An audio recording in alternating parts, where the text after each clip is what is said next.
こは長い122キロあるトレッキングセクションを終えて初めてたどり着くトランジションエリアです。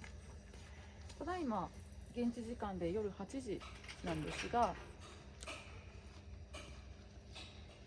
イーストウィンドも数時間前に到着して中にいるようですので見てみましょう。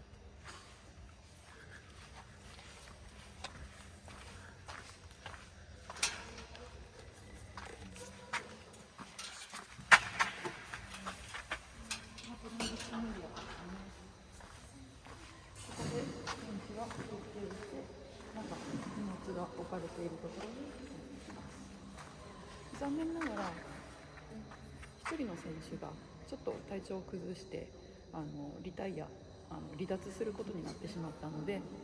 3人体制で今レースを続けています。でそのため今まではロングコースで参加してたんですけど、ちょっと行かなくてもいいコントロールがあるショートコースの方を進むことになりました。とは言ってもほぼほぼ同じようなコースを進みますので、簡単になったとか、多少は簡単になるかもしれないんですけど、そんなに簡単なレースではありません。もうちょっと近づいてみましょう。寝てますね。ここに到着して美味しい食べ物、あったかい食べ物を用意してもらえるので、それを食べて、で次のセクション、カヤックのセクションなんですけど、それの準備をした後、このように